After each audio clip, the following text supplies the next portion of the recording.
कुछ ऐसे क्षण होने चाहिए लाइफ में जब आप अपने आसपास की सराउंडिंग्स को एंजॉय कर सके। और आज जहां हम हैं भाई, वहां के क्या कहने। ये एक आर्ट गैलरी है जिसका नाम है आर्ट पिंच, जो देश विदेश के आर्टिस्ट को एक मंच देता है कि वो आकर अपना काम, अपनी कला को एग्जिबिट करें। आपको देश के और विदेश के बाकी सब आर्टिस्ट के काम के बारे में भी बताएंगे और इस एग्जीबिशन की, इस पूरे एरिया की बहुत खास बातें हैं जो आगे जाके शो में भी दिखाएंगे भी, बताएंगे भी। नमस्कार, मैं हूं अदिति अरोरा सावंत, आप देख रहे हैं। देखिए, जब आर्टिस्ट जो है वो आर्ट को एक मंच देने लगे ना, तो एक बहुत ही स्पेशल कनेक्शन भी रहता है। और पिनाकी दा हमारे साथ हैं। वो ना सिर्फ इस गैलरी के ओनर हैं, मतलब कि उन्होंने ये मंच बनाया जहां वेरियस आर्टिस्ट को एक जगह मिली, लेकिन साथ ही वो जो शुरुआत में आपने पेंटिंग देखी वो उन्होंने ही की थी। पिनाकी दा, इस पूरे कॉन्सेप्ट के पीछे आपकी सोच क्या थी? मैंने ये सोचा था जो एक गैलरी को एक नया फॉर्मेट में लाने के लिए, ब्यूटीफाई करने के लिए, एंड गैलरी में जो भी एग्जिबिट हो रहा है वो और ज्यादा एनहेंस हो और आर्ट को मासेस में डिस्ट्रीब्यूट हो। जी, this is my whole soul purpose. Now that's a very good thought. क्योंकि होता क्या है कि अगर तो आपको आर्ट समझ आती है तो आप आर्ट के पास जाते हैं, प्यासा कुएं के पास जाता है। लेकिन जब आप पानी हर किसी के पास लेकर जाते हैं ना, तो कई बार आप पानी ले भी लेते हैं, even if you not thirsty. The idea is art को लोगों तक पहुंचाना है। Birds of the same feather flock together. जी हाँ, आप जैसे हैं आप वैसे ही लोगों को आकर्षित करते हैं। और शायद यही वजह है कि इस आर्ट गैलरी को शुरू करने में पिनाकी दा के साथ ढेर सारे आर्टिस्ट भी आए अपना काम एग्जिबिट करने के लिए। नारी शक्ति की ये जो अद्भुत कलाकृति है, जो इनका इंटरप्रिटेशन है, वो कहीं ना कहीं हर महिला को शक्ति देता है। और शायद हम सबको ये याद रखना चाहिए कि हम में ही शक्ति समाती है। चाहे बहुत ही इंटरप्रेट करने में आसान हो या फिर एब्स्ट्रैक्ट हो, देखने वाले के नजरिए पे डिपेंड करता है। और समझने वाला अगर दिल से समझना चाहे ना, तो हर कैनवस पर आपको एक कहानी उभरती हुई नजर आएगी। जी हाँ, ये वाकई में एक आर्टिस्ट का नजरिया है और कहीं ना कहीं दिल को छू जाने वाला जो तार है ना, वो कनेक्ट है। करते हैं पंड्या स्टोर्स का। अब पंड्या ब्रदर्स जो है वो बेरोजगार हो चुके हैं, ये तो आप जानते हैं। लेकिन इसका मतलब ये कतई नहीं होता कि आप अपनी क्रिएटिविटी का इस्तेमाल ना कर सके। हालांकि वो जनरल स्टोर चलाते थे, लेकिन आज हम क्रिएटिविटी की बात इसलिए कर रहे हैं because we are in such an environment जो आपको इंस्पायर करती है टू डू समथिंग क्रिएटिव।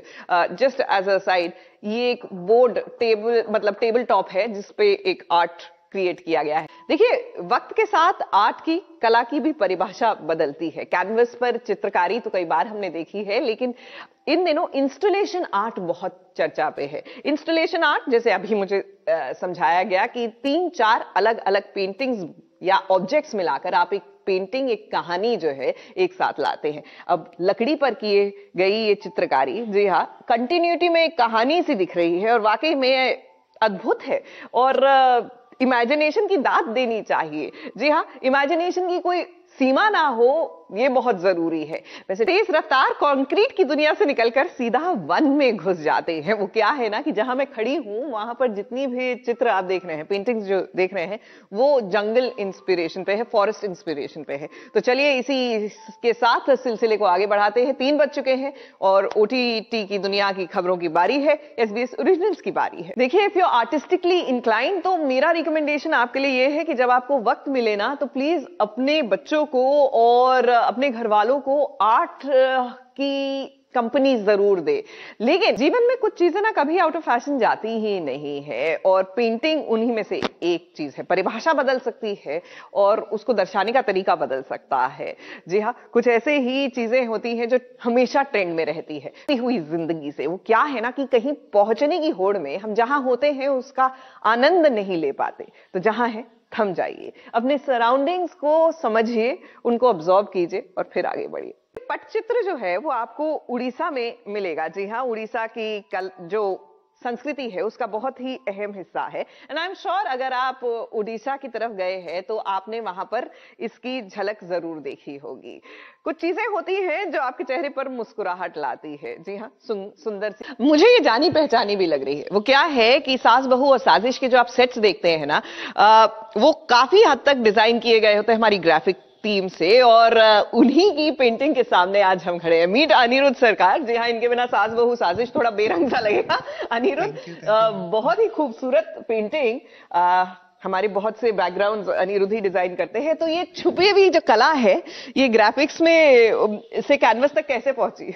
मैं छुपा हुआ नहीं है। यही है एक्चुअली मेरा असलियत। हाँ। यही लेके मैं पढ़ाई किया हूँ, यही सब कुछ है मेरे लिए। मेरा पूरा फैमिली बैकग्राउंड भी यही है। हाँ। तो मैं हर टाइम में हर इंसान की एक एक मोड़ आता है, एक एक चीज देखने को मिलता है।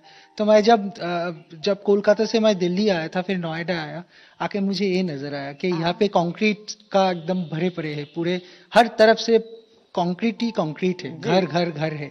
तो उसी की जो फ्लड है, उसी में बहते जा रहे हैं इंसान, उसी में ही किसी भी तरह खुद को सरवाइव करने की कोशिश कर रहे हैं। तो यही दिखाई दे रहा है। देखिए उनका एड्रेस भी अब पेड़ पे है, उनका सब कुछ वहीं पे बसेरा है, सब कुछ जितने भी कीमती सामान है सब वहीं पे उनके साथ ही है। तो ये वही है मैम। और पूरे जो नेचर है सारे डस्टी स्मोकी वैसा है कि पोल्यूशन भी है वहाँ पे, रफ टेक्सचर है, जिंदगी कठिन है, ऐसे ही है।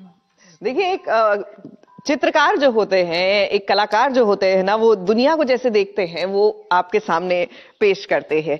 उसके पीछे जो सोच होती है, कई बार हमें उसे अपनाने की जरूरत है। इस तेज रफ्तार जिंदगी में हम प्रकृति से दूर होते जा रहे हैं, और कहीं ना कहीं शायद यही वजह है, ये जो कोरोना और ढेर सारी हमारी जीवन की प्रॉब्लम्स ही, ये टू मच ऑफ मॉडर्नाइजेशन जो एक नेसेसरी हैजर्ड है वो है। लेकिन यहां पर आके हमें बड़ा अच्छा लगा। ये आप पता ही नहीं चलता, और यकीन मानिए यहां पर आप जितना वक्त बिताएं वो कम है। लेकिन क्या है ना कि घड़ी ने कर दिया है इशारा, तो आपसे इजाजत तो लेनी होगी। तो आज के लिए बस इतना ही।